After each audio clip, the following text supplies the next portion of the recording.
That scene, captured by local journalists and foreign news crews, is both moving and heartbreaking.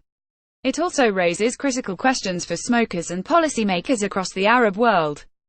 How did cigarettes become the symbol of liberty, and how much damage is tobacco doing to the region?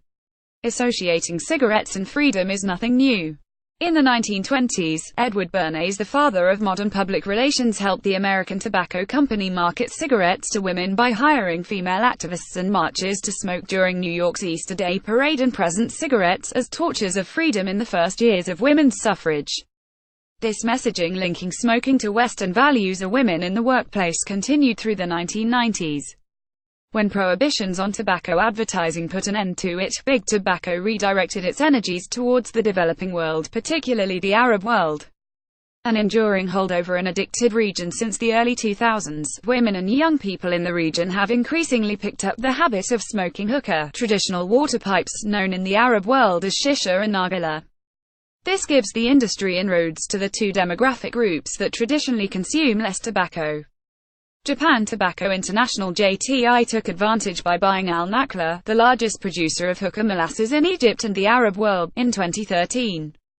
A Syrian woman smokes a cigarette in the northern town of Manbij, Syria, after it was liberated from the Islamic State group. Twitter. Middle Eastern and North African governments are also vulnerable to Big Tobacco's influence. Border and customs officials are suspected of complicity in tobacco smuggling, helping the industry to maintain its foothold in war zones such as Syria.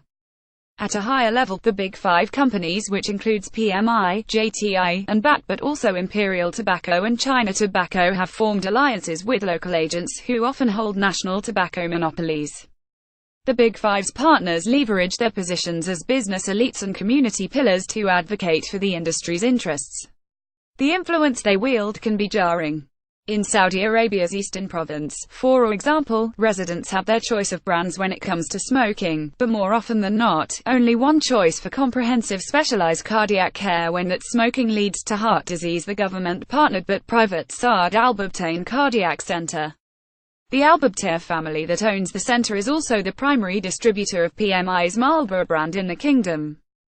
Patients who try to go to public hospitals instead face access issues and long wait times. How did cigarettes become the symbol of liberty, and how much damage is tobacco doing to the region? The industry has consistently defended its ample footprint in the region, where 25.4% of adults still smoke, occasionally resorting to extreme measures. An internal 1985 report by Philip Morris International PMI advocated discrediting international moves against tobacco by claiming the World Health Organization who had joined forces with Muslim fundamentalists who view smoking as evil, and have gone further by encouraging religious leaders previously not active anti-smokers to take up the cause. The same report recommended the PMI marketing teams refer to anti-smoking religious figures as fundamentalists. This is the same approach PMI applied to Western advocates of tobacco control, tarring them as extremists through Project Sunrise. Big Tobacco has prudently stepped back from religious arguments, but retains much of its ability to hawk products in Middle Eastern and North African markets. Cracks beginning to show. For all its influence, the tobacco industry's hold over Arab smokers may finally be cracking. The region has one of the highest smoking rates in the world, but there is growing interest in quitting and an expanding market for dead-diction programs. Driven by demand in the United Arab Emirates, Egypt and Algeria, smoking cessation has become a $1.04 billion industry and is expected to grow to $2.1 billion by 2022. The price of a pack of cigarettes doubled for Saudi Arabian smokers under first-time tax measures to help the kingdom cope with a drop in oil revenues. AFP civil society groups and NGOs are also growing in strength and leading anti-smoking campaigns. They may soon have powerful governmental allies. In Jordan, public alarm over a smoking rate projected to reach 50% by 2025 has led to a ban on smoking in public places. High demand for smoking addiction centers in Saudi Arabia has fostered public-private partnerships between the Ministry of Health and private medical clinics, such as ABEER in the port city of Jeddah. With the administrative, economic, and social reforms currently underway, including in Bahrain, Oman, and Saudi Arabia, public health is now seen a fundamental necessity for freer, more productive societies.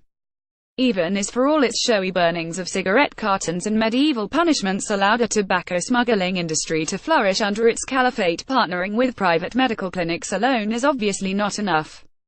More direct government involvement is key for the Arab world to match the West's downward trend in smoking rates. The Gulf Cooperation Council is taking one such step by raising taxes on tobacco products, including Saudi Arabia's sin taxes rolled out this past summer. The new taxes doubled the cost of cigarettes in the kingdom, making prices comparable to parts of Western Europe and the United States.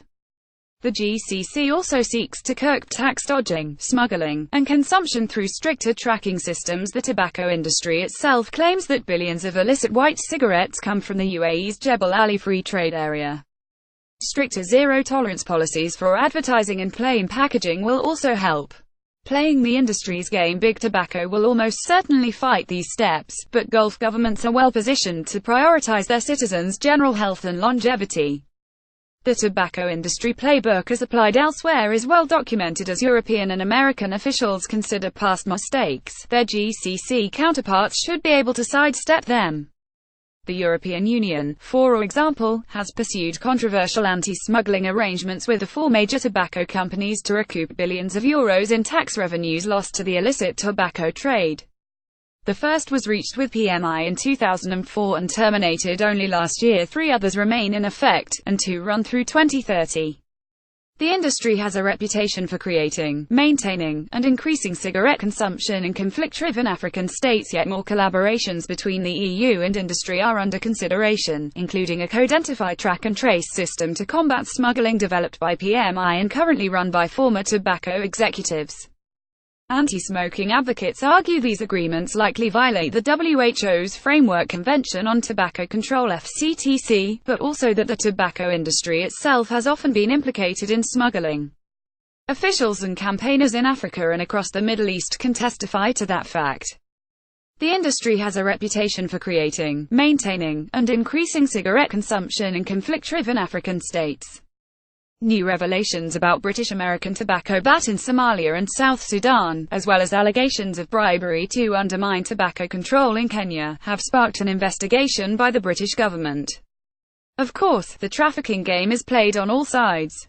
Even as for all its showy burnings of cigarette cartons and medieval punishments allowed a tobacco smuggling industry to flourish under its caliphate. That caliphate will soon be consigned to the dustbin of history. No one can begrudge the citizens of Raqqa or Mosul at Al Afar their desire to light up in celebration, but for the rest of the Arab world, it's time to start reaching for nicotine gum instead. Faisal Abu al-Hassan is a researcher at the King Faisal Center for Research in Islamic Studies.